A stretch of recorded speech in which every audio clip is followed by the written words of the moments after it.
बिस्मिल्लाहिर्रहमानिर्रहीम, अस्सलाम वालेकुम।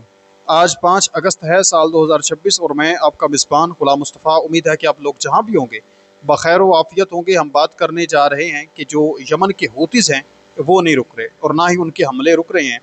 कभी जो है वो सऊदी अरब के अंदर अरामको की आयल जो तनसीबात हैं उनको टारगेट किया जा रहा है, कभी एयरपोर्ट के ऊपर हमला किया जा रहा है, कभी एयरपोर्ट के अंदर हसास तरीन तनसीबात के ऊपर हमला किया जा रहा है, तो कभी बहरी जहाज़ों के ऊपर हमला किया जा रहा है। अब तक सऊदीया के 8 बहरी जहाज़ जो हैं वो यमन के हूतीज़ ने अटैक करके उड़ा दिए हैं और एक बहुत बड़ी तादाद में जो बहरी जहाज़ हैं उनको एक लंबा सफ़र तय करके जो है वो मूव होना पड़ रहा है। अफ्रीका का मुख्तलिफ जो लंबे रूट है वो यूज़ करने उनको पड़ रहे हैं, जिसकी वजह से टाइम भी बहुत ज़्यादा लग रहा है और पैसे का खर्च भी बहुत ज़्यादा हो रहा है। तो इस वजह से जो मामलात हैं वो इंतहा दर्जे के इनके दरमियान ख़राब हो चुके हैं। पाकिस्तान की जानब से वज़ीर आज़म और फील्ड मार्शल जो हैं वो उनका एक हंगामी दौरा सऊदी अरब का होने जा रहा है। कब तक वो पहुँच जाएंगे, क्या रवाना हो चुके हैं, बड़ी आम तरीन ये डिटेल्स हैं। इस पर मुकम्मल तफसील मैं आप लोगों के साथ शेयर करने जा रहा हूँ। अभी एक मरतबा फिर एक ताज़ा अटैक किया गया है यमन के हूतीज़ की जानब से सऊदी अरब पर, आज 5 अगस्त को, बुध के दिन को। उम्मीद है कि वीडियो आप लोग मुकम्मल देखेंगे। कमेंट सेक्शन में अपनी कीमती राय का इजहार भी ज़रूर करें। पाकिस्तान जिंदाबाद का नारा भी कमेंट सेक्शन के अंदर ज़रूर लिखें। तो आएँ जो डिटेल्स है वो आप लोगों के साथ शेयर करते हैं। सबसे पहले तो मैं आप लोगों को बताता चलूँ कि जो बहरी नाकाबंदी जारी व सारी है यमन के हूतीज़ की जानब से सऊदी अरब की, इसमें रशिया के जो बहरी जहाज़ हैं, चीन के जो बहरी जहाज़ हैं और पाकिस्तान के जो बहरी जहाज़ हैं, इनके ऊपर अभी तक किसी किस्म का कोई अटैक नहीं किया गया। आज अहम तरीन ये खबर सामने आई है कि 2 जो बहरी जहाज़ हैं, आयल वाले टैंकर्स थे, पाकिस्तान का झंडा जिनके ऊपर लगा हुआ था, बाबुल मंदब को उन्होंने जो है वो क्रॉस किया है, तो उनके ऊपर किसी किस्म का कोई अटैक नहीं किया गया।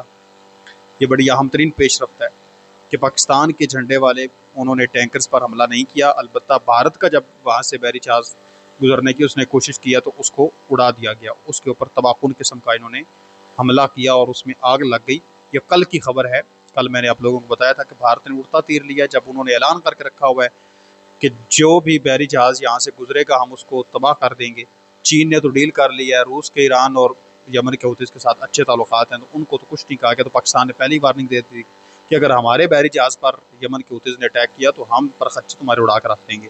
तो यही वजह है, चूँकि पाकिस्तान के ईरान के साथ भी अच्छे ताल्लुकात हैं और ईरान की प्रॉक्सी है, तो फिर ईरान जब कहेगा यमन के हूतीज़ को कि आपने पाकिस्तानी झंडे वाले बहरी जहाज़ के ऊपर हमला नहीं करना, तो फिर यमन के हूतीज़ की क्या मजाल कि वो ईरान से आगे बढ़ जाएँ। तो यही वजह है कि फिर 2 बहरी जहाज़ जो हैं अल्हम्दुलिल्लाह उन्होंने क्रॉस किया है, पाकिस्तान का झंडा उनके ऊपर लगा हुआ था, तो उनको अटैक नहीं किया गया। लेकिन इसके साथ-साथ अभी जो आम तरीन खबर सामने आ रही है कि जो सऊदी अरब का एक बहरी जहाज़ है, ऑयल टैंकर है, उसको निशाना बना दिया गया है।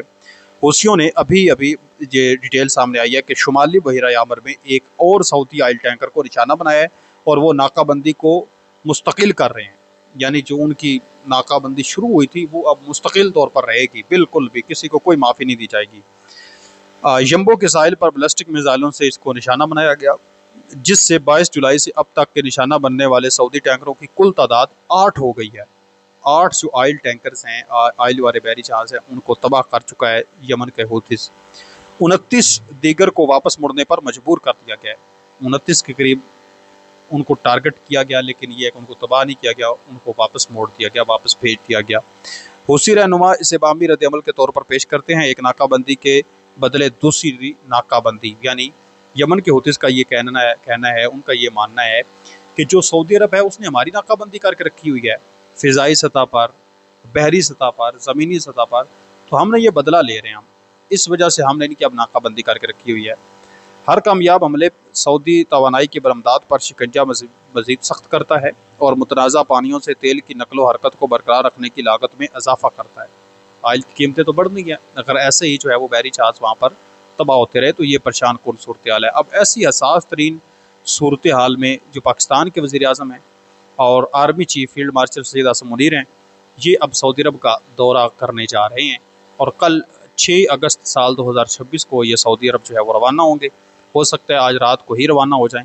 ये दौरा जो है वो इंतहाई अहमियत का हामिल है। पाकिस्तान और सऊदी अरब के दरमियान जो म्यूचुअल डिफेंस पैक्ट है वो बुनियादी तौर पर इसमें हो सकता है एक्टिव कर दिया जाए, पाक फ़ौज को अलर्ट कर दिया जाए, क्योंकि फ़ौजी दस्ते पहले ही वहाँ पर मौजूद हैं।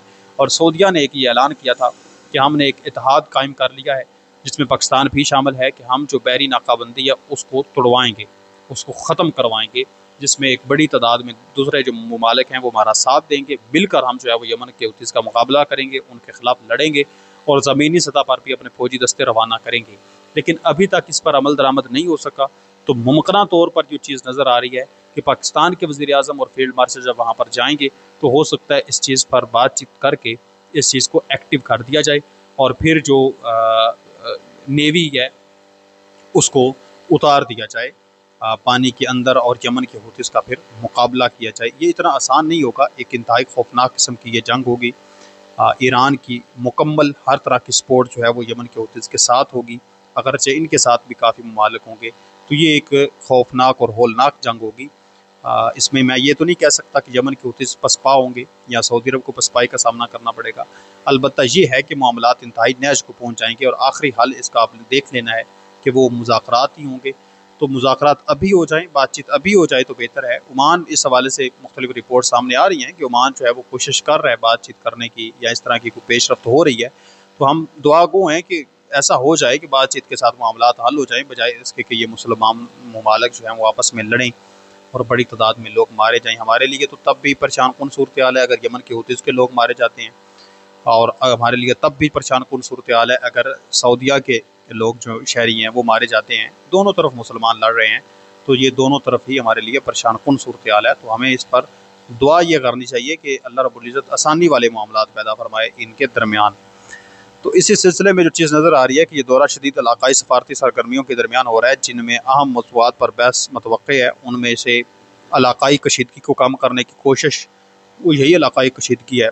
सिक्योरिटी के जो मसाइल हैं उनको किस तरह से हल किया जाए, सऊदी अरब के सिक्योरिटी के मसाइल, पाकिस्तान की सिक्योरिटी के मसाइल, क्योंकि आपस में म्यूचुअल डिफेंस पैक्ट है तो इसमें यही चीज़ होगी।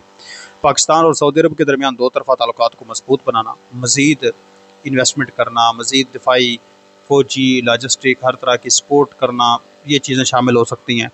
अल अरबिया ने यह ख़बर जो है वो जारी किया है कि पाकिस्तान के वज़ीर-ए-आज़म और फील्ड मार्शल वहाँ पर पहुँच रहे हैं। तो एक हसास तरीन सूरत हाल में, एक जंगी माहौल में वहाँ पर पहुँचेंगे।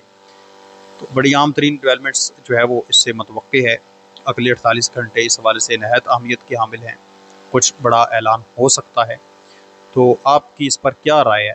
ईरान ने तो ये कहा था कि हमारी ये कोशिश है कि मुज़ाकरात के साथ, बातचीत के साथ मामलात हल हो जाएँ।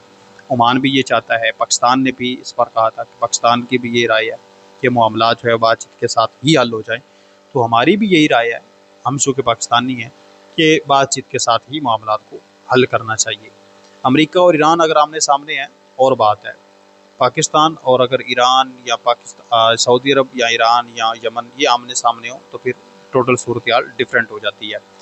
अपने मेज़बान ग़ुलाम मुस्तफ़ा को इजाज़त दें, मिलते हैं एक और नई वीडियो में। तब तक अल्लाह निगहबान। पाकिस्तान हमेशा ज़िंदाबाद। वस्सलाम।